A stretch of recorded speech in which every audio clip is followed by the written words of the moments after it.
Heidi ho, good neighbors. I am back. Long time no speak. I don't know if you saw my video earlier, but I posted up an awesome cover from Ian Churchill, so go check that out. I am Phil Russert. This is Creatorcon Q&A. I am back, and tonight I have a really great guest. Before I get into that, I just want to bludgeon you over the head again. Rob Powers has Penguino's Revenge. This is an anthropomorphic tale of a samurai penguin. It is laugh out loud humor. I really did laugh out loud reading this book. There's also a lot of adult, really raw action. I mean, there's arms chopped off, eyes poked out, etc.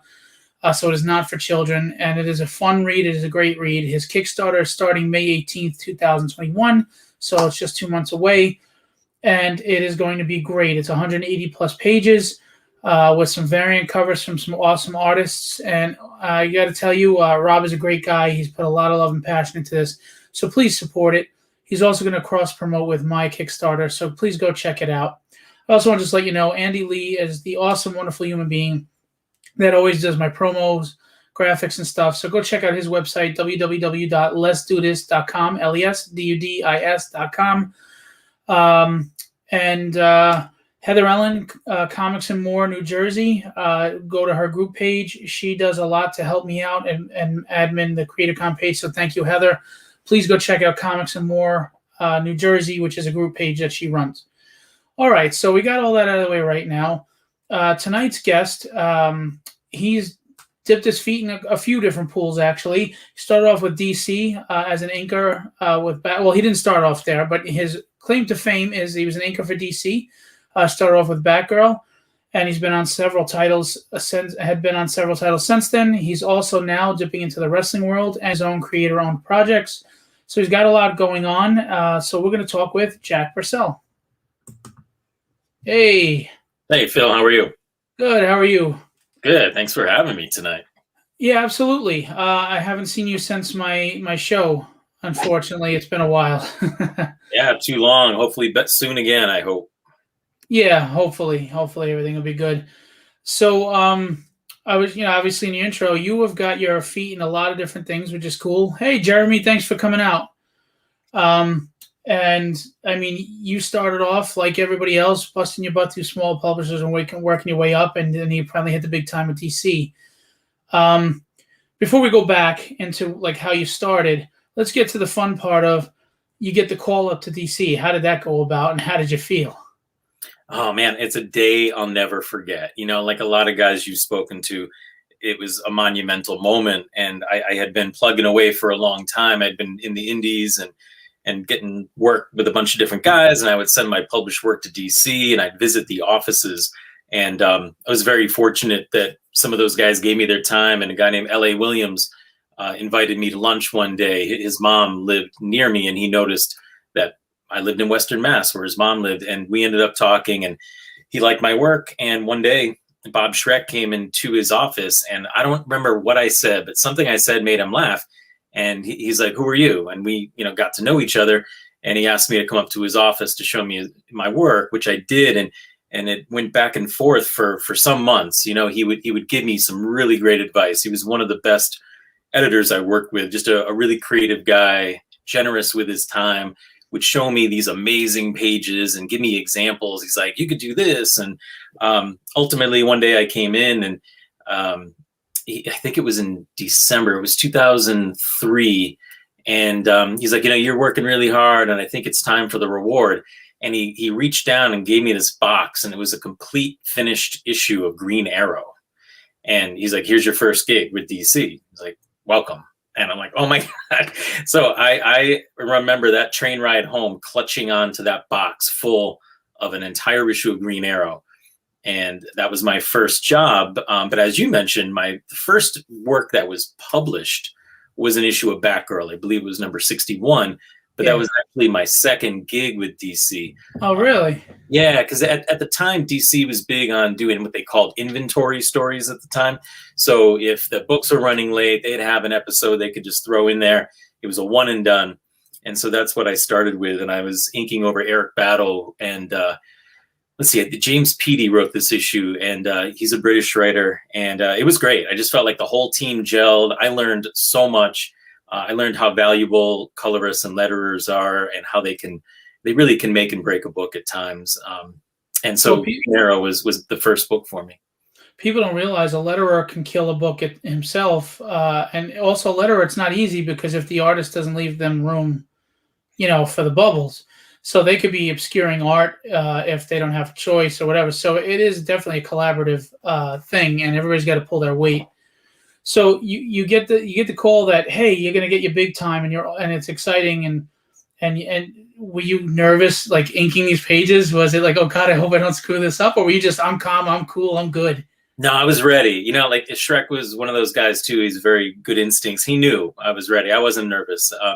And I had made, luckily I had made so many mistakes before I got there, which is why, of course, working your way up through the indies makes sense. You have some smaller books that you take their chances with you. But the problem is when you're green, sometimes you make mistakes. And I was doing my first double page spread cover for an indie company, and I was ahead of schedule, knocking that cover out. But unfortunately, I also knocked over my container of India ink, and I destroyed the entire thing. Oh, it was one of those mistakes you just don't forget. And of course, in that moment, after a long string of obscenities that any teenager would have been proud of, I realized that can never happen again. These kind of mistakes are unacceptable. How did that work out, though? I mean, what did you tell him? Well, luckily, I had the foresight to make copies. So I took those blue lines. I redid the. Oh, they were blue. Okay, good. Yeah, the original, unfortunately, was destroyed, and the penciler was not psyched. But I did. Oh, the original. Oh. Yeah, I made it up to him. I felt horrible, and he understood.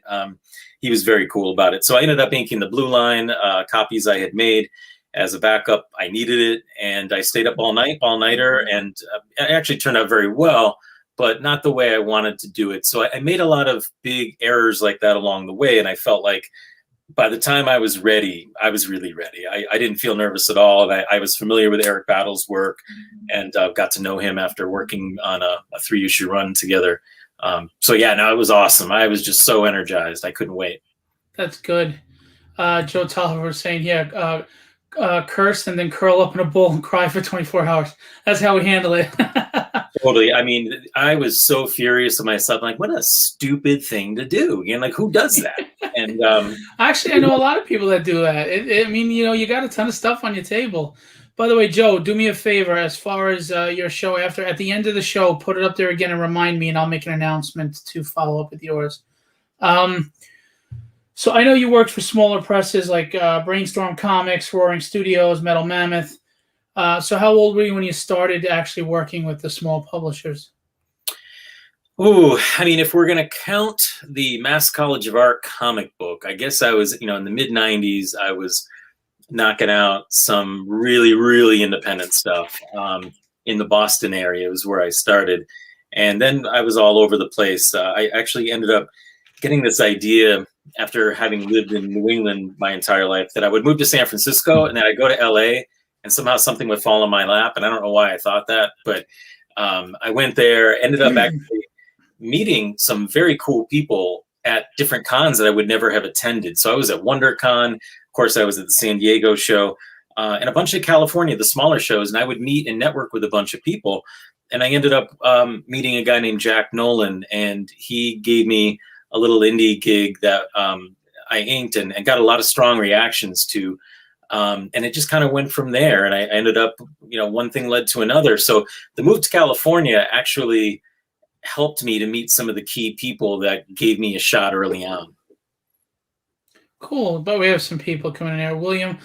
William Doctor says, hi, all. How are you, William? Hey, William. We got Joe Tolliver. Thanks for coming in. And Jim Black is here. What's going on? So obviously doing all the small publishers, you're getting your experience, you're getting your confidence. You get to DC. You had a great run at DC. Quite a few titles that you worked for. I mean, you've worked for, I got the list here, Green Arrow, Batgirl, Detective Comics, Blue Beetle, JSA Classified, Countdown, Supergirl and the Legion of Superheroes, Gotham Underground, Batman and the Outsiders.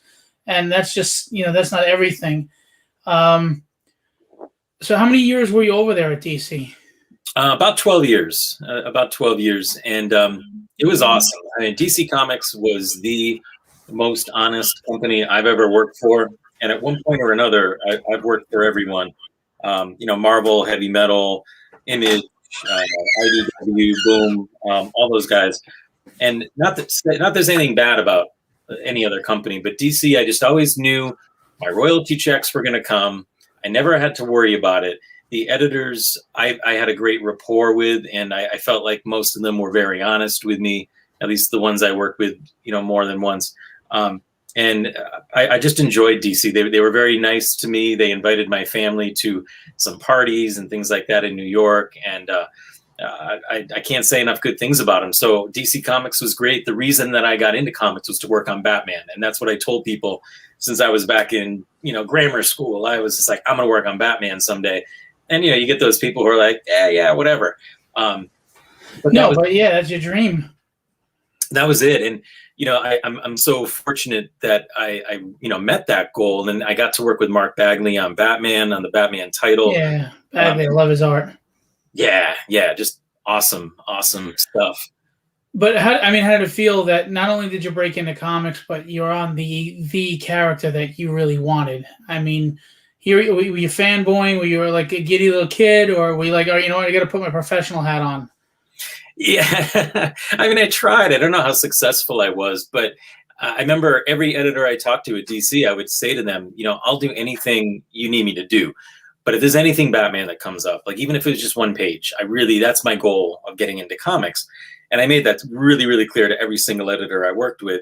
And luckily that worked out quickly. Batgirl was the first published work that I ever had for DC. And then not long after that, I did a backup story in Detective Comics, and it just went from there. A bunch of Batman miniseries and a Batgirl miniseries, and like you mentioned, Gotham Underground was a dream project. The other goal I had that I just felt foolish even saying out loud because it just seemed too grandiose, and I almost felt like I just must think too much of myself to believe that it could happen, was to work with Stan Lee. And one day, my agent at the time contacted me. And it was right around my birthday, which unfortunately is April Fool's Day, which may explain a few things. And he's like, hey, you want to work with Stan Lee? And I was like, awesome April Fool, man. But I've been around a few decades, but that was funny. And he's like, no, like, for real. I was going to hang up on him. And he said that Stan had a list of artists he wanted to work with on this project with the NHL that he was doing. And I was on it. So I was like, yeah, whatever. Wow. I'll do whatever. And sure enough, that ended up happening. It was called the Guardian Project. And Neil Adams did one image for each of these characters that represented the different teams in the NHL. And then various art teams were assigned to 5-page stories. It was a real trip. It was awesome. So did you meet him? Yeah, a few times, actually. We announced the project at the New York Comic-Con in this really large venue. It was sold out. People were going crazy because Stan was there and a bunch of the NHL officials were there, and it was this dual announcement. So it was just classic Stan Lee, and I always worried about meeting him because I thought like, oh, what if he's like this grouchy jerk? And, yeah. But he wasn't. He was like exactly what you hope your idol is going to be. What everybody says. He was what you saw. Truly, he truly was. I got to celebrate a birthday with him. It was incredible. And that's awesome. But at that moment, every person, like the guys in NHL, they'd call their names and they'd walk up on the stage, they go up the stairs, they walk to their seat, they call Stan Lee up there, and he grabs the top of the railing and just pulls himself up in one step, and the crowd went crazy. And like, man, if I have that energy when I'm that age, like I've succeeded. And Mark McKenna, myself, and Pete Pentazis, and some of the other artists, Mike Lilly, who is a mutual friend of ours, was there, and it was just the coolest thing. It felt surreal, like I'm being mentioned in the same breath as Stan Lee, and so it was super cool. I got to pencil and ink, and I got to create a bad guy. I mean, it was oh, wow. Amazing. Andy Lee, I mentioned before, it's an amazing story. So what made you decide you wanted to ink comics though, as opposed to pencil? I got the best response to the inks. I think honestly, it's hard to measure up to some of these pencilers who are, so incredible. I mean, all the guys like the Jim Lees of the world, but I was coming up at the same time as Brad Walker and some other guys who were still, in there with DC and, Image, and man, their pencils are just so good, and they just did everything so well. And it just ended up that there were enough holes in my pencils where I think the inks were really strong, and I didn't have a whole lot that they could criticize. And Right. so that's what I got hired for. They just wanted me to make guys look better. And there was one thing that I ended up with some conflicts with some pencilers who were like, "Oh, so I just want you to trace my lines." See, I was gonna go into that next. But that's not what's happening. That's not happening. And there was some conflicts around that. So I had a lot of experiences. You know, I'd always try to be respectful, but I would just let them know that my job isn't to trace your work. Right. I mean, the problem is inkers have I don't think it's as much as it used to be. There used to be a big stigma that inkers are just tracers. You know, people don't understand line weights and cross hatching and all these things, and how you're really bringing in the light sources and stuff. So, I mean, when you confront somebody that has that mentality, what do you say to them? I mean, I have to say, like, I'm as flawed as anyone, but one thing that I went into this with the deal with myself was that I'm going to go into this being really honest with everyone, the pencilers, the colorists, the letters, and especially the editors, because I had heard so many horror stories as I was learning at DC, and as some of these guys were being really generous with their time, they'd be like, "God, like this guy screwed me over. You know, he knew he had another gig at DC, but he took this or at Marvel, and he took this anyway, and it was 3 weeks late, and then it makes me look bad." And guys like Dan DiDio, who we didn't want to make angry, were pissed. And I was just like, "Look, I'm never going to do that. I'm never going to tell you I can do something if I can't do it, and I know what I can do." Like with the Batman gig, it was funny when you said, you know, were you being professional? I tried really hard, but they called me and they said, "Okay, you're on Batman." I'm like, "Awesome. What do you need me to do?" 10 pages in 7 days. Ooh. Like, wow. Or no, 10 pages in 5 days. It was 2 pages a day.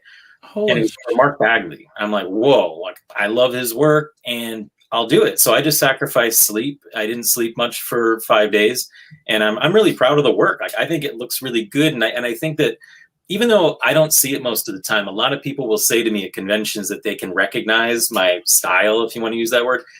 And I never see it. I'm like, really? Can you? And I have to say that book, I understood what people were saying, like, because I only inked like half of it. And when you saw me versus the other inker, you could tell which pages were mine. And I was pretty happy with it. Did you get to interact with Mark a lot, or was just the pages were sent, you took care of them, and that was it?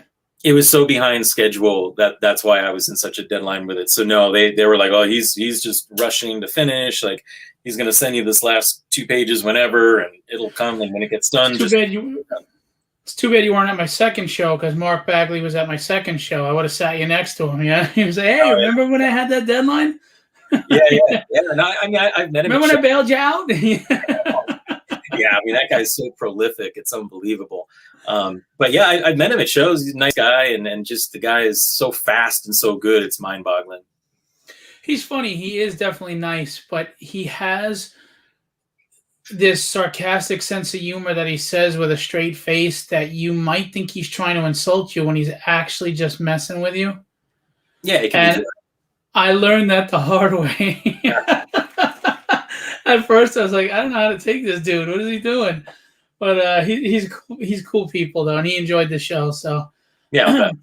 So tell us about Marvel.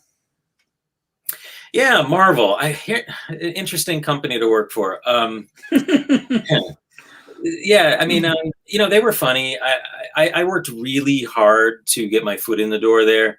I mean, I won't bore you. There's too many stories of just ridiculous stuff I did to get their attention.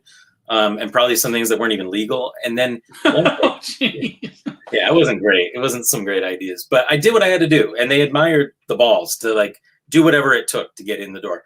And so they ended up giving me work on a book called Death's Head, or it was amazing fantasy, but it featured Death's Head. It was like, yeah, he was the British character. Yeah. Yeah. So like I worked on that, and then it was a weird time. Like my wife at the time was pregnant with our first child.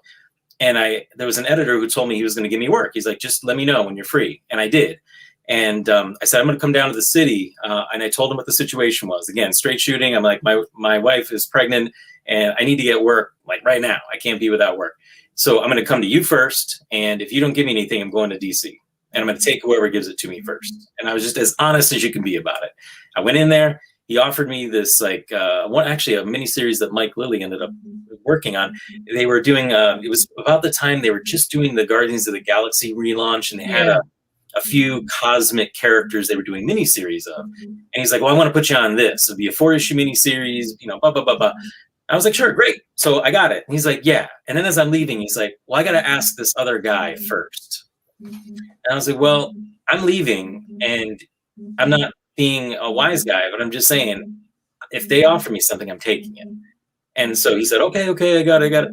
So I go over to DC and they offer me 2 different jobs. So I had my choice. I could take what I wanted, and I did. And on my way back to the train to get home, there's the editor sends me the diamond solicitation for the 4-issue miniseries with my name in it. And I was like, oh my God. I'm like, dude, you got to change that. You know why he did that, right? That was intentional. That was to lock you in because he knew that you were going out the door and getting another job. Yeah, but I was straight about it, you know, and it was. He wasn't.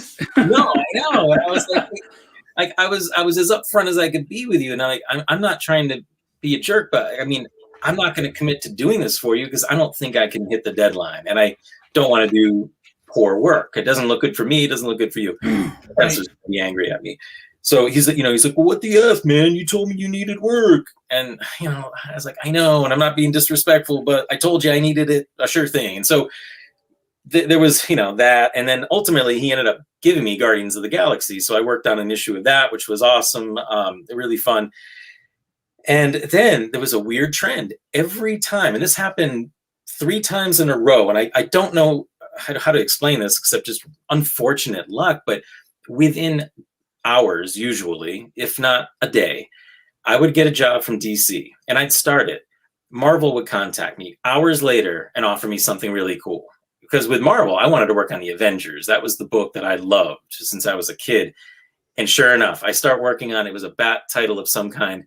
They call me, hey, you want to work on Avengers? It was with Mike McCone. I was like, oh, I love Mike McCone stuff. And I knew him, you know, personally. And but I'm like, I can't do it because I've already committed to this. And that happened multiple times. I was offered Avengers. It was something else. They stopped asking after a while, I would imagine. That's what it was. And then X-Men. And then I said no to X-Men. And then they really stopped.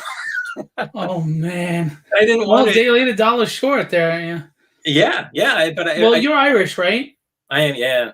Well, see, people don't understand when they say the luck of the Irish, they don't mean that we have good luck. We usually have bad luck, or like me, I have the same kind of luck you do. Something good will happen when it's the most inopportune time for it to happen. That's when it happens for us. It's like, not now. Yeah, there were some interest. I mean, I don't complain about it because I feel like, yeah, I hear what you're saying. I just feel like I've had a lot of good luck, I've had a lot of bad luck, but sometimes it's just, you know, you just got to figure it's going to pay off down the line, which is kind of how I treated it. But yeah, after I got offered X-Men and turned it down, they stopped calling me. Do you ever regret that? Like, I could have worked on X-Men. No, because I mean, like, what would happen? So if I did it, I would have been late and the editor would have looked bad, and then he or she's not going to give me work again anyway, probably. And the penciler is going to be mad because I probably didn't do my best work and they expected better. Who would you have been inking over on X-Men? Do you remember? I didn't even ask. I didn't want to know. It's probably better off. Yeah. If they took it, but they did take it as, what the hell? Like, we're offering this guy top books and he's saying no. Like, what's wrong with him? You know, but I don't know. I guess that was my approach, for better or for worse. And sometimes it worked and sometimes it didn't. Well, I mean, you worked for the big companies, and like everybody, though, you're starting to go into your own thing and trying to travel out into your own creative projects. You had a Kickstarter that was going on. Why don't you tell us about that? Yeah, the first one I did was for Malice and Mistletoe. That was this is what I did right after I left DC. I was working on Batwoman at the time, and it's not that I didn't enjoy it, but it just felt like there had to be more, to do it. It wasn't like I felt like I conquered everything, but I did what I set out to do, and I just felt like it'd be nice to have some control over what I'm doing instead of doing this work, which I loved, but I wasn't in control of any of it. So I ended up getting an email from this guy, Nathan Graham Davis, who did some screenwriting for Hollywood, and he had done a few options, but nothing ever got made. And he was very frustrated. Like, he had all these great ideas and he couldn't wait to see it made. And it just wasn't happening the way he wanted it to. And he had this twisted Christmas story that he wanted to make a movie of, but his agent at the time told him, don't mess with Christmas. You can't do it, which of course we know is wrong. I mean, look at the track record of a lot of the Christmas movies. So in any case, he wanted to make a graphic novel. He had moved to the area locally and knew who I was. And we sat and had a few beers one night and talked about this idea. And it was one of the best collaborations I ever had. I mean, Nate is one of those guys who, we had an agreement that you leave ego at the door. We were going to co-create this. It wasn't about who's got the better ideas or anything like that. And he truly was. He truly was one of the only people I could say was 100% egoless. It was really what served the story. And we had an awesome time. We collaborated creating this graphic novel. We funded it on Kickstarter. We had our own brand of whiskey for 3 years. I mean, I never thought that would happen. I mean, it was cool. We had a blast. And it was so nice to be in control of it. And for better or for worse, I think we could have done some things, differently or better.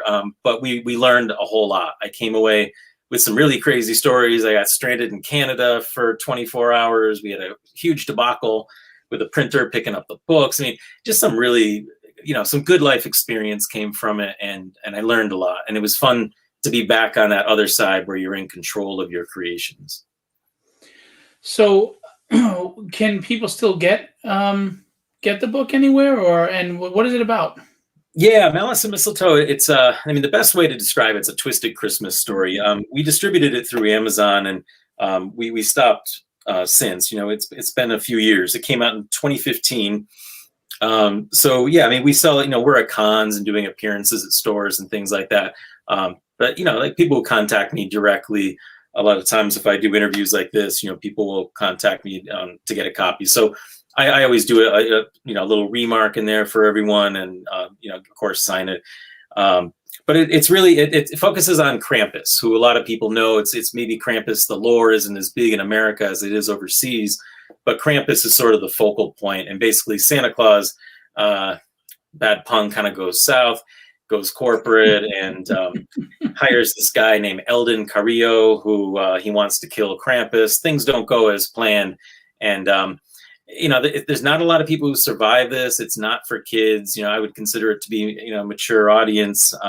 And the unique part that, we wanted to do something different was that it's like black and white, red and green. So those are the only colors in the book. So, it's technically like a full color book. Right. But the only colors are red, green, and black and white. So we just wanted something to make it stand out. Like Sin City was just black, white, and red. Like we did this with black, white, red, and green, all different tones and colors. And it was fun. I mean, it was just something different. And, we had some pinups in the back. I always like to do something that's unexpected or extra instead of it being just the standard, 22 page. Right. Did you get any flack or backlash from any Christian groups or anything for making Santa put a hit out on Krampus? Oh man, yeah, there were a few upset people along the way, but it was just such an interesting world you get opened up to in so many ways. Like we had someone asking as well, is there going to be a trigger warning on it? I was like, no. Trigger warning. If you buy a book with the name or with the word malice in it, and you're not sure what you're in for, like, I don't know, it's kind of on you. So we refused to do anything like that. We just put for mature readers on the back or suggested for mature readers. No, it was relatively okay. You always get that one who's, got the fake outrage going, but it was fine. People were actually really enjoyed it. And I still meet people who are like, how come you guys don't make that into a movie? And I'm like, oh my God, dude, it would be like, so it's that easy. Yeah, I know. Like, right. But yeah, we actually did have a short-lived conversation with one of the pay networks about it being like a serial, but it didn't happen. It kind of got hung up in legal stuff. I mean, I don't know. It's a lot of times that happens. I know a lot of people that have great properties that got hung up and tied up in all the bureaucratic nonsense. Yeah, but it's not dead, I mean, I think people know it. There's some people who know what it is, and we're still kind of trying to plug away on it anywhere we can. I'm going to be launching another Kickstarter we could talk about at some point, but part of it is, like I said before, I really like to try to do something extra so that you're not just getting what you expect when you get a comic or a graphic novel. And in the next project called Alike, and I've got the banner behind me there, is it's going to be the main feature, which would end up being about 65 pages. And then there's 2 10-page backups, and one of them is a short follow-up to Malice and Mistletoe. So that'll be fun to read. Cool. Yeah, and we got it all drawn, and I just have to get it, lettered. Are you penciling it? Because I can't see the whole banner there, but you're illustrating, you're doing everything, pencils and inks? Yeah, Malice and Mistletoe, I did not write this backup story, but the lead, which is Alike, it'll be the first project that I've actually written, penciled, and inked myself. That's cool. How does that feel? I mean, how does it feel to be doing sequentials for yourself, pencil sequentials? It's different. Yeah, I mean, I don't know. I mean, there's times where I've had to rethink things a little bit, but I try to give it room to kind of breathe a little bit. So, I'm prepared that I'm going to make some judgments that maybe need to be rethought, and I've actually restructured the beginning of the story already. So, I haven't been rushing it. It's one of the nice things. Like, there's no no deadline, right? Yeah. So, I mean, I hope it's going to be good. I think people will like it. I just try to incorporate things that I love into it. Professional wrestling being one of them. The main focus of popular media on this planet and this world is professional wrestling, as opposed to film and TV or whatever. So that's kind of fun, being able to incorporate that, creating all these new characters, and I'm focusing on a teenage cast, which is really fun to work with. And it just deals with the basic underlying ideas that we're more alike than different. And I think that's ultimately what these characters sort of move towards as they initially meet each other, and sort of have maybe a knee-jerk reaction in some cases, and find out that it's one of those things, to sound totally corny, is you can't judge a book by its cover. And but anyway, there's like a sci-fi vibe to it, and there's like some dinosaur characters, pro wrestlers, aliens, and lots of fun stuff. Now, when you were penciling, do you do like rough pencils and tighten it with inks then, since you're primarily an inker, or do you tight pencils and then just ink over it? It depends what it is. There's some things that I think it's a waste of time to pencil too tight if it's already in my head. But there's certain things, like if I just want to make sure I get the perspective right, it's fully pencil. I just want to make sure I drew it correctly. And in the ink, the goal is don't screw it up. Okay. And when you have any idea when Alike will be possibly on crowdfunding, or right now you're just enjoying making it? And yeah, it's a good question. I mean, I think that it's going to be November, maybe October. The thing is, I had kickstarted it, and it didn't hit the goal. I mean, it made a respectable amount of money, and I didn't have a problem with it not hitting. I just think people weren't quite prepared to support at the level I was hoping they would. I had Pete Pantazis, who's a colorist who I've worked with on so many cool projects, and have been fortunate enough to actually be able to choose my colorist, and he's the one that I almost always choose. And Taylor Esposito, who I'm sure as the letterer. So those guys were on board, and the finances just weren't quite there. So I've rethought it, and I'm actually launching my own Patreon, which will be happening this weekend. And I'm hoping that might bring a few different sets of eyes that I didn't have before. And I'm going to be, leaking some pages first so people can see it. Hopefully they like it. And if not, maybe I respond. If people are like, oh my God, what a disaster. Like, why are you doing this?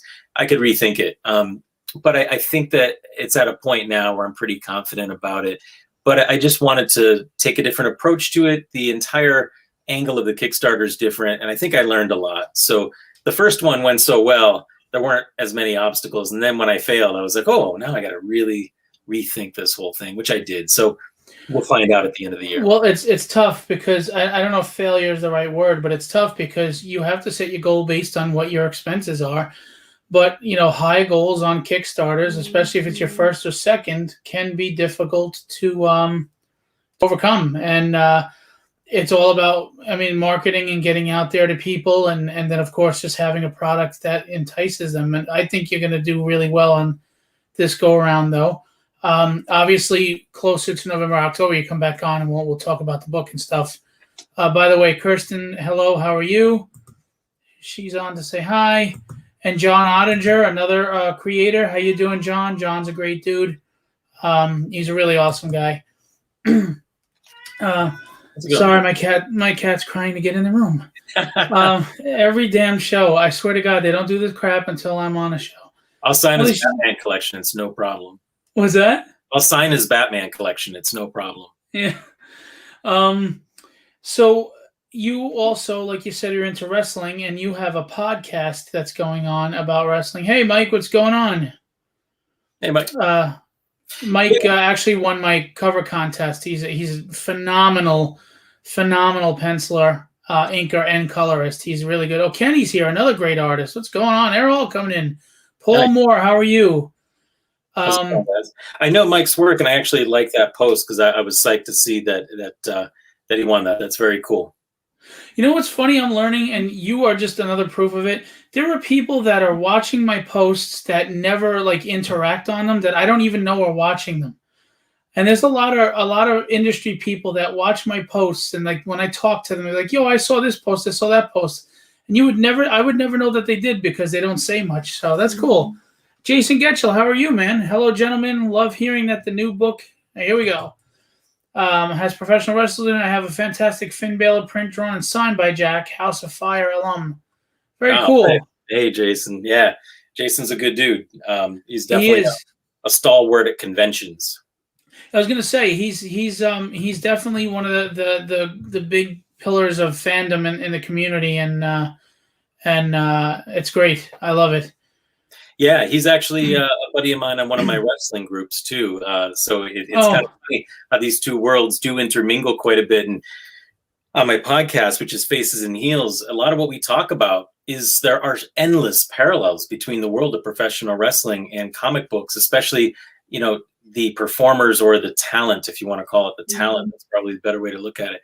But working your way up through the indies, you kind of learn. Sometimes you don't get paid. Sometimes you get burned. Sometimes you get hurt. There's all these different things that are very, very similar. And there is that goal of like the big two, or, whatever you want to call it at this point. It's kind of the big three in comics, but, it's the same in wrestling. And I just noticed that after working with a lot of professional wrestlers, there's so many of them that love comic books, and they have a real sincere love and knowledge of it and appreciation for it. So it's been really fun. As a matter of fact, the shirt I'm wearing is get a little very bit cool. Is a professional wrestler named Facade, who is known as the Neon Ninja, and this guy is just like an acrobat, like you wouldn't believe. He's diving out of and he's jumping off things that are 2 stories high. It's amazing the guy's in one piece. For me, like getting to explore one of my other loves, I've just always been fascinated with the culture of professional wrestling, and it's been like a super thrill to get to work with a lot of these guys. I've been doing some work for a company called Lucha Wear, and they produce shirts like this that have like the all over design and masks and that sort of thing. And just getting to intertwine that with my podcast. And I work with Louis Perry, who is also the co-host of The Angry Geeks, the creator of that podcast. So we both also love comic books and wrestling. And we would always be at conventions being like, oh my God, Kevin Nash is over there. And we'd have these stories and be like, he loved it as much as I did. And we just ended up, kind of gravitating towards each other. I was a guest on his show, The Angry Geeks, a few times. And he was like, well, this would be really fun if we did this again. And ultimately, when the opportunity arose, we did. So it's been almost a year that we do the Faces and Heels podcast. And we've had some really cool guests. I mean, again, it's like the way you talked about, and I feel like, oh my God, like I finally got my first gig in comics, and I worked on Batman. I'm working with Bagley and this guy and that guy. In this, it's like, whoa, like I'm meeting Zeta Zhang from NXT, and I'm working with Brian Pillman Jr. from AEW. Like, whoa, like that's for me. I know that some people are like, oh, wrestling's fake. Do they actually say it like that though? Yeah, there's usually a grunt after. I always feel like that's like the most canned, like non-opinion about wrestling. Like the idea in this day and age, for people to be like bothered by that, no one's denying that it's scripted. Of course. But you've got to be careful about saying it's fake, because last time I checked, you can't fake falling 30 feet from the top of a cage. Just ask Mick Foley, who I thought that was snot on his beard when he fought The Undertaker. It was his tooth. Yeah. His tooth went through his nose and out, and it was on his beard. So that wasn't snot. That was his tooth. Yeah, yeah, no, I mean that's the thing. You're right, and it would be like me saying to people at conventions, "Oh, did you see the new Zack Snyder Justice League? That's fake. Do you know that? Do you know Superman's not real?"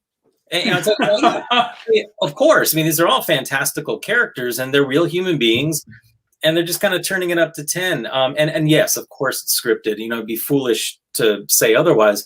But that physicality and it's real. It's pretty real. If you're a football player, and you can ask a lot of the former UFC fighters and football players, people like Matt Riddle and Shayna Baszler, who have done genuine cage sports. Bobby Lashley, who was a champion as in both. But it's great fun. I mean, and the people I've met have been such cool people, and it's been a joy to get to meet them and just find out more about like what drives them to do this. Because you're getting the crap beaten out of you a lot of the time, and like, what are you getting from it, and what makes you continue doing it? Well, we shocked Andy and we ruined his world. Superman is not real. And then Kenny said Randy Orton said it best. It's stunt work with scripted outcomes, which, yeah, I mean, absolutely. Sure. And Paul Moore, sorry, this thing is freezing because I'm getting a lot of alerts right now. Oh, my God, stop. My computer's going batshit crazy right now. Uh-oh. It really is. I can't get this. I can't get his message up. Hang on. Paul Moore said, "Hey Jack, Susan says hi. Your cousin." Oh, hey Susan. Wow, look at Paul Moore. And Paul Moore is a good guy. The guy has a Batman symbol on his icon for Facebook. I mean, automatically, of course. Oh my God, jeez. There, we fixed it. I was getting like 1,000 alerts. There you go. Sorry, Paul. So you had said before we were on, we were talking, I forgot what you said, but it was actually, it was well said, your comparison of wrestling to comics. What did you say again? That pro wrestling is for people who like comic books who don't like to read. There you go. Well, it's true. And it's funny because even I, growing up, I watched wrestling. I didn't realize what goes into it. It's not just the harder part is how to sell what's being done to you, sell the hit that's being given to you, sell the body slam. You have to learn how to land with your back straight and your neck straight, right? And all these things that, you're thinking about that while you're being thrown upside down and all this stuff. And that's not easy. No, and you've got a time limit too. They tell you, okay, you've got 15 minutes. Here's how we start. Here's how we end. This is the story you're telling. This is what's leading to the next week's episode. It's a serial, it's like any other TV series. You got to keep track of all that time, and you're getting bumped around pretty good. And you got to hope your partner is looking out for you amidst, whatever's happening. You've got commercial breaks. And then on top of that, a lot of these guys before the pandemic were working 4 nights a week. So you do all this. You get in your car, you drive 3 hours to the next hotel, you sleep, you're beat up, you go to the gym and work out, you get to the arena for the next show, you get told what to do, you do it, you get beat up again, you get in your car, you drive to the next town, and it's just a wash, rinse, repeat. Yeah. It's just brutal, man. I mean, they have to be mentally strong as well as physically strong. Or mentally crazy. Yeah. It's not it's not an easy life because not only are you doing all that, but you're not even like in your own bed at night. You're traveling all over the country. So you're dealing with the stresses of checking into hotels constantly, flights on an airplane, and you're grabbing sleep when you can, and it's never in a comfortable position. It's always a strange bed. That alone is fatiguing mentally, emotionally, and physically. So, I mean, yeah. So when people say, "Oh, it's fake," it's just like, all right, but you don't have to dismiss what they're going through and what they're doing. Yeah, I mean, it's an art form. I'm going to say it right here and now. It's an art form. It's like so many things. It's a dance. I look at it often as a dance, and anyone who's had any kind of training and understands, you kind of have to stay in your lane, and you gotta make the other person look good. You don't step on their toes, and you trust them with your life, really, because people die in the ring, and there's nothing fake about it. They don't see their families again. And yeah. You tell that to Owen, and some people. And that's the other thing is timing. You have to have perfect timing for it to pull it off. I mean, imagine you're off, and you've seen it a few times where the timing wasn't there, and you're like, "Ooh, that didn't go well." There's a performer named Asuka who just got 2 of her teeth kicked out with a kick that was supposed to be fake. Of course, the idea is you don't want to kick her head off, but you want to make enough contact that it looks believable. And things didn't go well, and so now she's got 2 missing teeth. And that Wow. sucks, you know, and they don't want to hurt each other ultimately because they need somebody to make money with the next night. These guys are a family. They're traveling together. You know, you want to be aggressive and make everybody look good, but you know, somebody's got to be across the corner or else you don't have a match the next night. I remember seeing reports that Batista and what's his name, Lesnar, wrestlers didn't like them because they were too rough, they were too aggressive, they didn't know how to sell properly, they didn't know how to give. And I heard that Batista was just as bad as Lesnar as far as being just too damn aggressive and not knowing how to wrestle. Because you got paid more for being bigger and having that bigger chiseled body, right? I mean, that's what I hear. So they were hiring guys at a time that were just huge, but they didn't have the skill. They didn't know how to wrestle. Yeah, they didn't have the experience a lot of the time. It was more about the package. It's like, well, Brock Lesnar, I mean, you know, just look at the guy. You want to lay down and take the 3-second tan, but Batista is the same way. The guy is a bodybuilder. You know, he has a background as being a bouncer. The guy is used to real fights. You know, this guy can, you know, take care of himself. And unfortunately, sometimes that means they don't have the experience of the guys like Finn Balor, who we mentioned earlier, Jason mentioned, who have decades of experience. And these guys, they can do it in their sleep. And they're gonna likely They were hurting people. They were hurting wrestlers. Yeah. Oh yeah, absolutely. And it happened too often. And there's performers now who are the same way. But luckily our society in some ways has evolved in wrestling even. And certainly the way women are treated and the way they don't go after all these 350-pound dudes anymore. It's very rare. You see the common wrestlers probably about 220 these days. Right. Well, you know, I was always a big Ricky the Dragon Steamboat fan, and then I was a big Undertaker fan. And I'd stopped watching wrestling years ago, but I would still just check out what's Undertaker doing, you know? I still to this day say, I know it was his choice, but he should not given Lesnar that win for WrestleMania. He should have retired undefeated. Damn it. I know. I think there were some other problems in that match that haven't fully come to light. I don't think he was in the best state of mind at that point. But yeah, you're right. I think if anybody deserved it, like, come on, this guy deserved it. Because I always felt The Undertaker because Stone Cold and The Rock came up around the time that The Undertaker was really getting big, he kind of got screwed over by those guys were always winning, and those guys were holding on the belts, and those guys were getting all the attention. And it always annoyed me. I was like, I know he's fighting Stone Cold, and he's not going to win. And this is bullshit. Yeah. I hated it. It's a freaking Undertaker.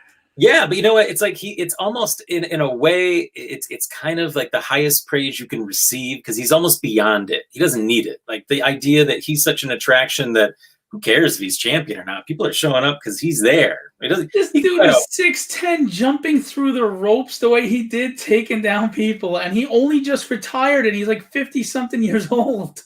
Unbelievable. I know. I mean, you know, what an incredible legacy, and I hope he truly is done because they really screwed up his exit too many times. But yeah, amazing performer, and yeah, every time I got to see The Undertaker live, it was always like true awe. Like, whoa, how's this guy diving over the top rope? Like, that's crazy. I went to one wrestling match live once, and I wasn't close, unfortunately, and that was the only time. But the energy of the crowds, I mean, they're a faithful crowd, man. It's crazy. So on your podcast, I mean, you mentioned some of the guests you have. Have you ever reached out to like Mick Foley? He lives here on the island. Yeah, I haven't reached out to Mick Foley. I mean, oddly enough, I've met him a few times, and I know he knows who I am in comics because he traded me a signed 8x10 for a signed copy of Green Arrow at a show in Boston. It was actually the Wizard World Boston. I think it was the only one they ever had, and it was the first time I ever signed at a DC booth. We had a funny exchange there. But yeah, a lot of the guys who are under contract to WWE don't do any kind of real interviews. We've got a cool guest coming up, and you'll appreciate this. I think you may know who he is. We've got a cool guest coming up this week is Mike McAvenny, who used to be an editor at DC Comics. And he did a bunch of stuff at Legion. He actually worked for WWE after he left DC Comics. Yeah. And he, as a matter of fact, on 3/16, of course, the Stone Cold Steve Austin Day, just released a WWE book on Stone Cold Steve Austin. Oh, that's cool. Yeah, that's really cool. Yeah, he's going to be on next week. And again, it's just like, I love that stuff where you get that intersection of comics and wrestling meeting. and we've known each other in different circles, really through DC Comics most of the time. And now he's on my wrestling podcast because he's worked for WWE. And what do you have, one show a week, or do you do more than one show a week? We generally do one a week. We just had Keith Youngblood on this week. He's Cool. a staple of a company called Northeast Wrestling. Of course, oddly enough, in the Northeast. And he's fantastic. He's super cool. And I think at some point we'll end up seeing him on some other televised shows.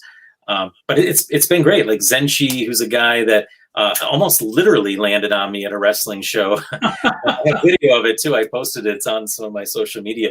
But having met him at that show, and then just through weird circumstances, I ended up doing a print for him that he would sell at his merch table at shows. And down the line, again, he ended up creating this luchaware company where we're creating different designs with wrestlers. So now I'm working with him on some projects.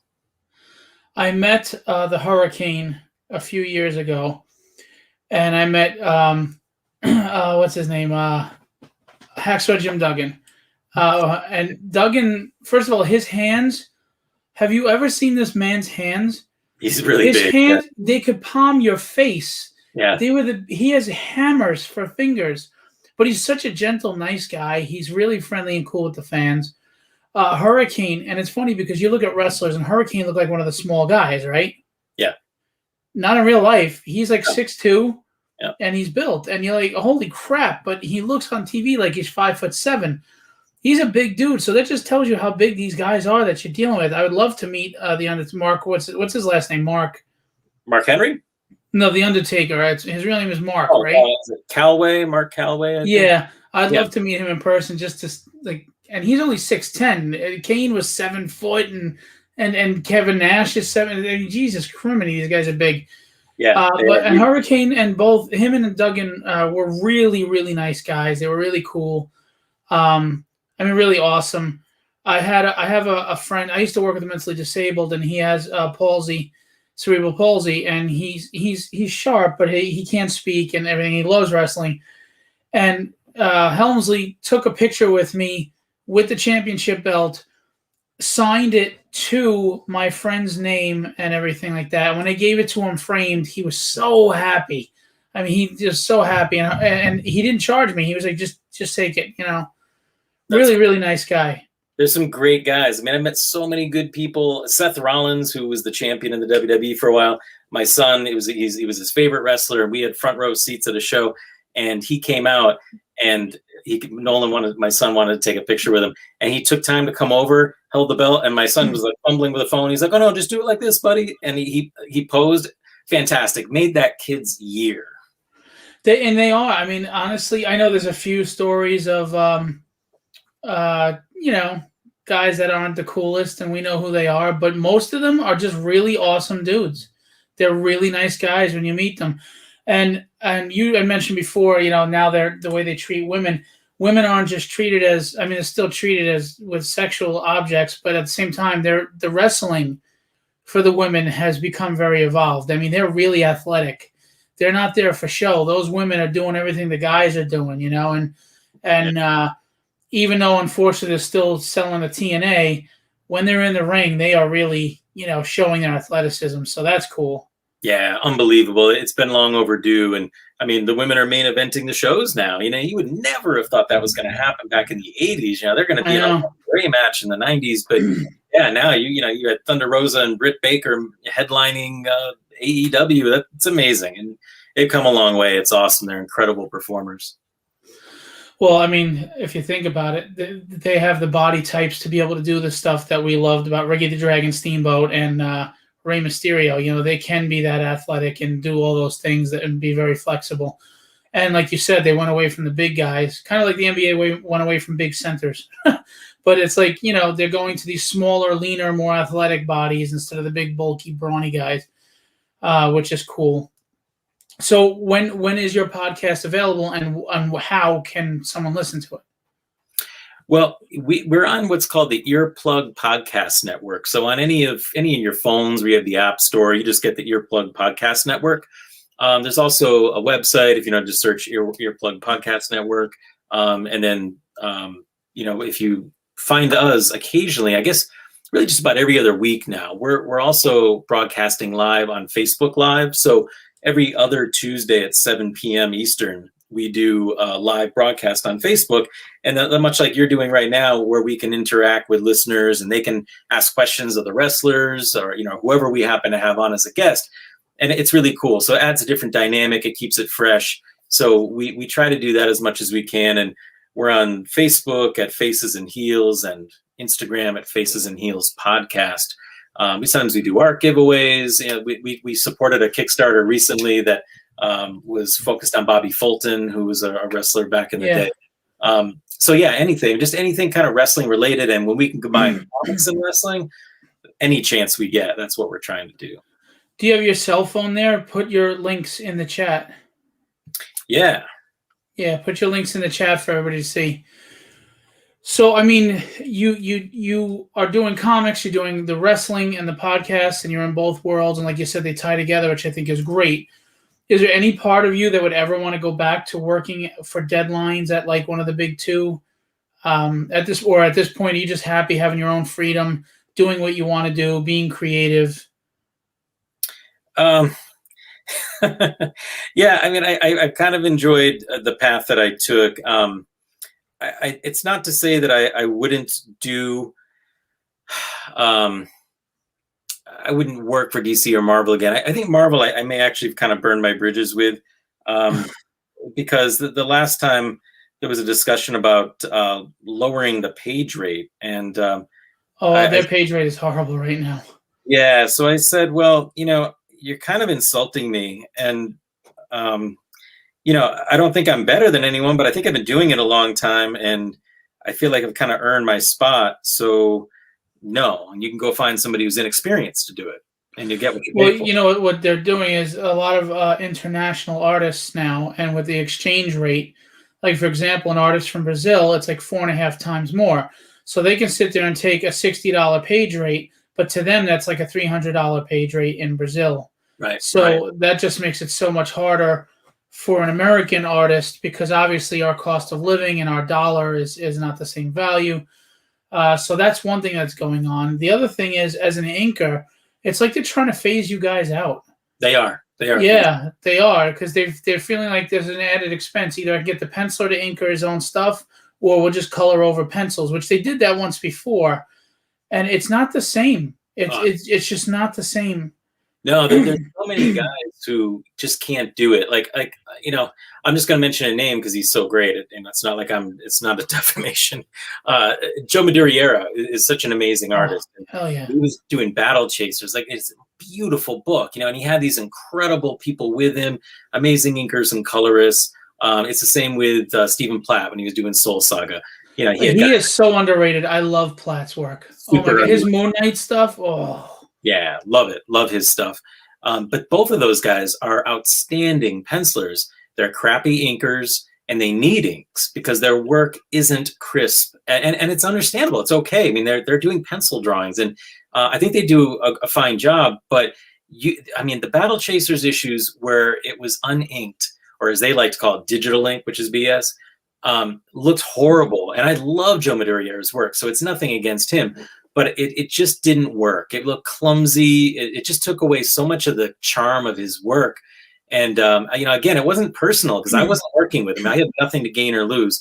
It just, as a fan, I just thought this looks like shit. And I won't support it. And it's not because of just I'm an inker. It's just, it looks terrible, and I would much prefer if you would use that inker. And it's not me, so I have nothing to gain by it.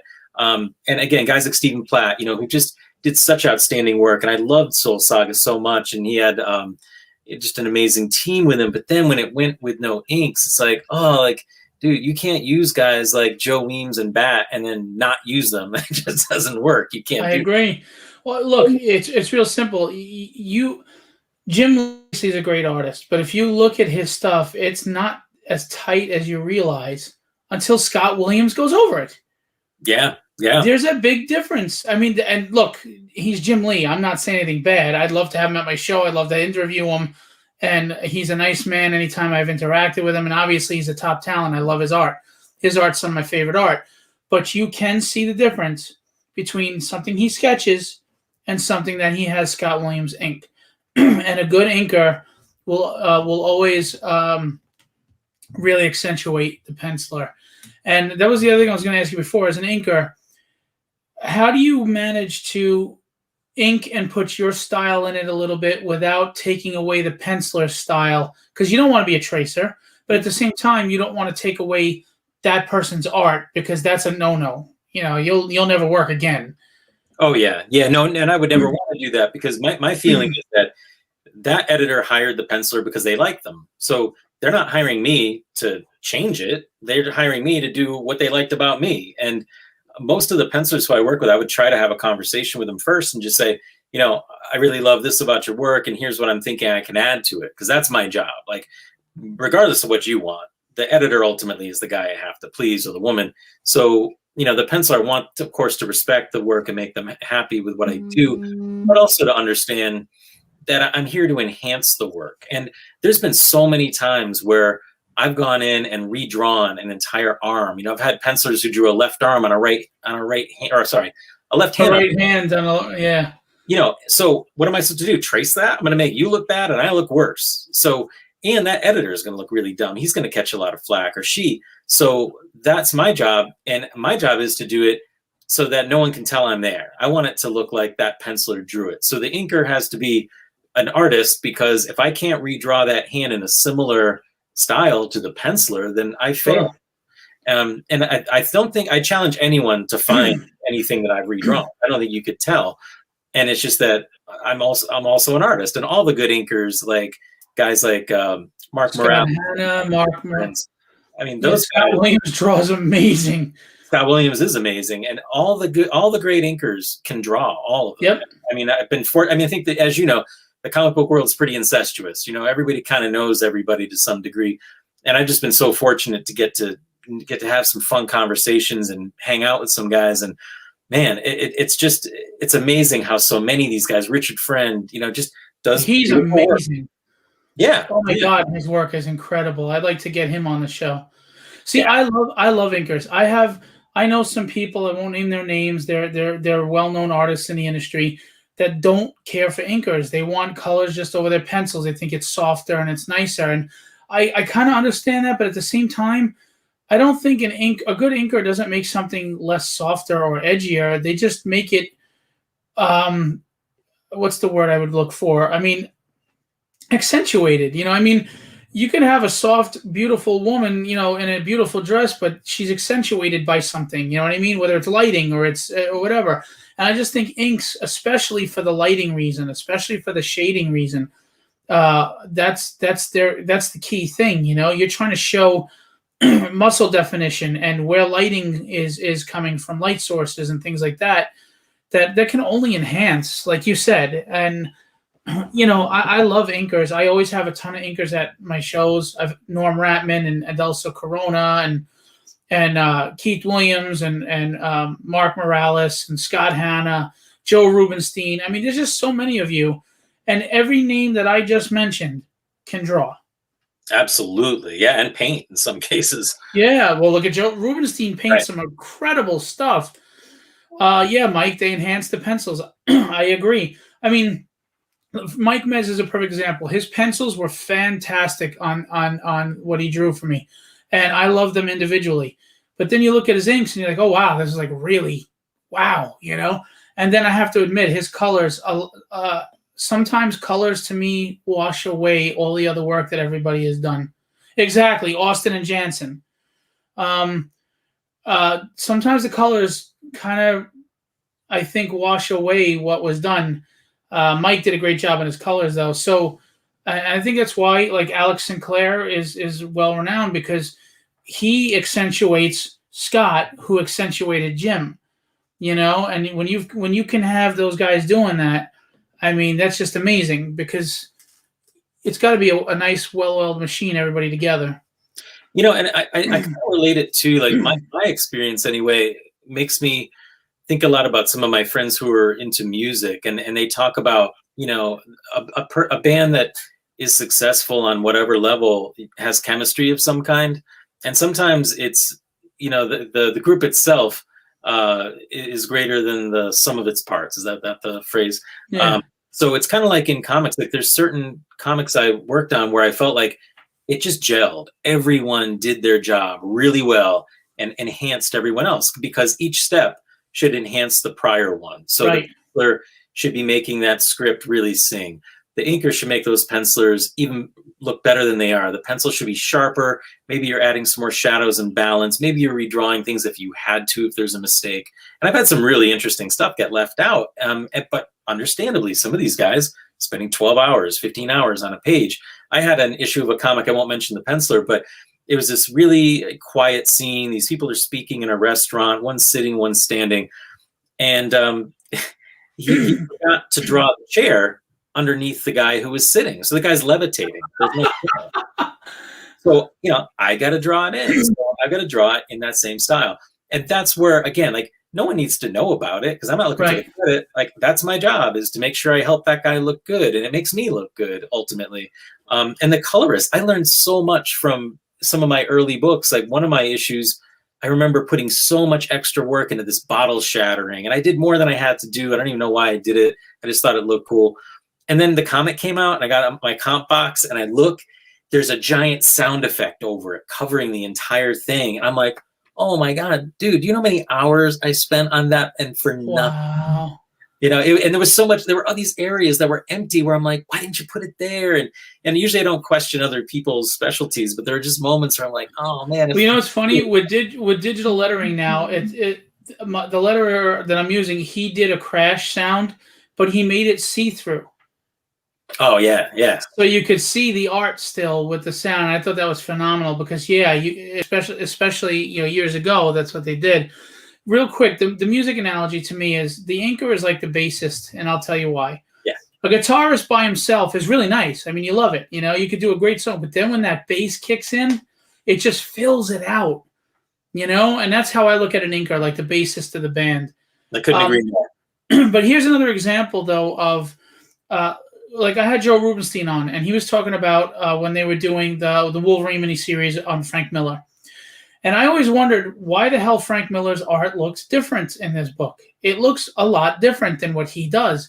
And Joe said, he goes, because it was mostly my art. Because Miller was doing really loose roughs to try to get it done. And I was tightening it up. And, you talk about Sal Buscema. How was he doing all those books? I mean, John Buscema, sorry. How was he doing all those books? Because he was doing really loose, rough pencils, and his inkers were cleaning up and filling in. So they should have got like half credit for penciling, And, that happens. Yeah, it does. And like, fans never know. It's really interesting how sometimes I've gotten pages where they're like so loose that I was like, oh my God, I got to do a lot of redrawing before I can even start inking. And then other ones where it's like, man, my best hope is just not to screw this up. Everything's there. I just need to interpret it as accurately as I can. Well, I hope they're not successful in phasing out inkers, because I don't know. I think they're extremely invaluable, and what you guys do. And again, like you said, the good ones can draw as well, and you just lose something. And you can always tell when the colorist is the one doing the inking job. You can always tell. And that's not a knock on the colorist. Even when they're great colorists, you can only do what you can do. You can see those edgy lines are not, like, look behind me. Look at that Apocalypse inked. It's incredible. Yeah. Do the pencils look great? Yes, but when you see it inked like that, it's like, holy crap. It's just phenomenal. So I agree 100%. So possibly October, November, you have your Kickstarter for a Like coming out. Right. You've got your podcast, Faces and Heels, that's doing very well. Congratulations on that every week. You obviously are doing your own thing and your own freedom, and that's fantastic. I mean, maybe you never know. Maybe someday you get an X-Men call again, but who knows? If they give me something to make me look like a hero to my kids, I'll do it. It really is one of those things. Like, I feel like the comics gave me a lot. I don't have any problem if that was the last thing I ever did for DC, but it'd be awesome if the right thing came up. Yeah, I mean, of course, I'd love to, and we'll see what happens. You just never know. I mean, I've gotten the strain. I told you about the the phone call about Stan Lee. Like, you just don't know. You don't know what's going to happen. So I'll be open to whatever does come down the line, and we'll just have to wait and see. And on that Patreon page that I'm launching this weekend, that's it. Yes, thank you. I'll be giving people 4 different tiers to choose from, and some of it just involves like, hey, sneak peeks. I'm not going to be putting as much full artwork on social media like Instagram and Facebook, and I'm Jack Purcell Inc. on those, and I'll still be putting cool stuff up, but there's going to be really like process pieces. You'll see works in progress. You see the finished work in its entirety on the Patreon page. And as well as I'll be doing question and answer videos where, if people want to talk about their stuff or they have questions about technique, I'll be doing live draws. So, hopefully I can answer some questions and help people out if they're struggling with any of this, and just have some fun. We'll talk about pro wrestling and comics until we're blue in the face. And then there's commissions. There's tiers where you can get commissions as well, and prints. And I'll be doing like a mystery box. So it comes with, there might be like 2 signed comic books, and there's 3 prints, and there's a commission. It's going to be a lot of fun. And I'm hoping, again, just to kind of start getting the word out for in some different arenas, because you know how it is on social media. I go box after a while sometimes. So I'm just looking different venues, try different things, and see what happens. So the Patreon is starting tomorrow? It should be. Yeah, I guess I'm basically just waiting on them to green light it and approve it. I don't know what they're looking for, but I think tomorrow it's supposed to launch. Yeah, unfortunately, Patreon I think is a great idea for people to get some sort of regular monthly income in it for artists. Unfortunately, I can't draw for crap, so it wouldn't help me any well, and I don't have a name, but I wish you well with that.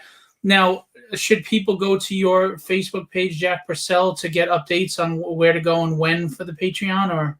Yeah, please. Like, I definitely am whoring myself out on social media pretty regularly, and proud to do it. But my social media is Jack Purcell Inc., like INK. So it's just my name with the word, excuse me, Inc. at the end. If you just search Jack Purcell, sometimes you get the Converse sneakers. So yeah, and I've even had people ask me, like, is that your real name? Like, that's like the sneaker. And, I'm like, yeah, man, it was like the perfect name. Like, how could I not use it? You got these other guys who have their names like Bat and Buzz, and like, they're cool names for artists, but I didn't even have to do it. I felt like it worked. So, yeah, so just Jack Purcell Inc. And I'll definitely be talking about it there. And, the Faces and Heels podcast, I definitely, my shoehorning comic book talk anytime I can. Awesome. So, just one last time, run through everything. We're looking at a like in October or November on Kickstarter, so keep an eye out. Patreon might be starting tomorrow. Yes. Faces and Heels. So for all that information, go to Jack Purcell Inc. on social media, and you'll get all the updates. You also have an Instagram page, Faces and Heels. Yeah. It's Faces and Heels podcast on Instagram, and it's Faces and Heels on Facebook. Okay. So, guys, go check that out. Give Jack a little love with that Patreon. Sign up, start up. There's, like you said, there's 4 different tiers. So there's options for whatever your budget is. But you'll get a lot of inside stuff from him that you won't get if you're not, whether it's drawings and commissions or just really cool videos on processing and learning some things. People undervalue that, and they shouldn't. You can learn so much watching artists draw, even if they don't say a word, or, especially if they are speaking to you and they're teaching you something. I mean, inking is really an art form that I don't know if everybody really realizes that. Everybody thinks they can just ink, and they don't realize you just put black lines over something, but that doesn't mean you can ink. I know an artist that they ink, everything is just, it's either dark or it's not there. And I'm like, listen, there's line weights, there's gradients, there's cross hatching. That's what cross hatching is. It's to show that, shadows aren't just the absence of light, they're the degree of light. And you have to understand that. And like, I had Geraldo Borges on months ago, and he was doing a live sketch of Green Lantern, and he had an outside light source, but he also had to consider the light source on the ring on the person's body. And, you don't think of those things as an inker. And you're drawing it straight up, I'm inking, blah, blah, blah. And maybe you got this light source, but you totally missed this one. So there's definitely an art form to that. So if you go sign up for Jack's Patreon, you could really learn a lot of stuff and get a lot of cool stuff. And I'm sure it'll be worth the money. And if you love wrestling or if you want to get into wrestling, his podcast is the way to go. Yeah, we'll have some fun. Definitely check it out if you're even if you're just kind of wondering about it. You might learn something kind of fun. Like we have a good time with it. We're not taking it too seriously, just enjoying it for what it is. Just like comics. We don't stick our flag down on the ground and say we're Marvel, we're DC. Just love the medium, love comics, love what all these companies are doing, all these creators. So we just kind of want to try to paint with broad strokes. Shadows define shape, color defines texture. Nicely said. But I will say I've seen plenty of inkers that throw in some awesome texture. Oh yeah, for sure. But that's true though.